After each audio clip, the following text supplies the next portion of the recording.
সর্বশেষ সরকারের যেটা আদেশ আজকে জারি হচ্ছে, এটা একটু আমি সারাংশগুলো পড়ে শোনাচ্ছি। যেমন প্রতি বছর সম্পদ বিবরণী 31শে ডিসেম্বরের মধ্যে জমা দিতে হবে প্রতি বছর। যেহেতু এই বছর আমাদের নতুন একটা বছর পাইনি, ভাঙা বছর, এই জন্য এই বছরেরটা 30শে নভেম্বরের মধ্যে জমা দিতে হবে। এবং এটা কিভাবে জমা দিতে হবে? এটা সিলগালাকৃত খামে সংশ্লিষ্ট কর্তৃপক্ষের নিকট জমা দিতে হবে। খামটা থাকবে সিলগালাকৃত।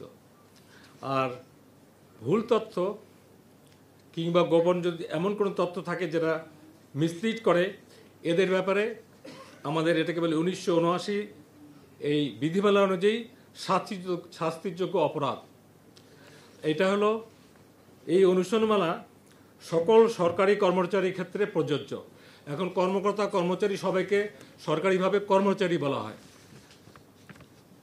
এখানে দুটো ইম্পর্টেন্ট ক্লজ, এই জন্য আমি রিপিট, বিজ্ঞ আদালতের আদেশ ও সংশ্লিষ্ট কর্তৃপক্ষের অনুমোদন ব্যতীত সম্পদ বিবরণীর তথ্য সম্পূর্ণ বা আংশিক হস্তান্তরযোগ্য নয়।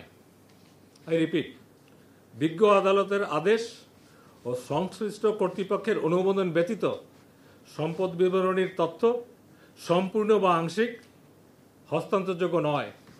ক্লজ 2, সম্পদ বিবরণী অতি গোপনীয় দলিল বিধায় এক্ষেত্রে তথ্য অধিকার আইন 2009 প্রযোজ্য হবে না।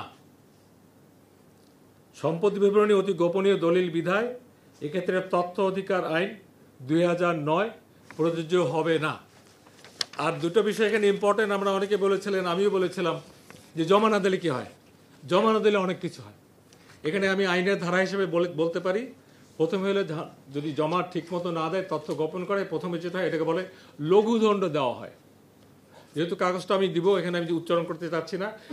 লঘুদণ্ডেরও ক, খ, গ, ঘ 4টা স্টেপ আছে।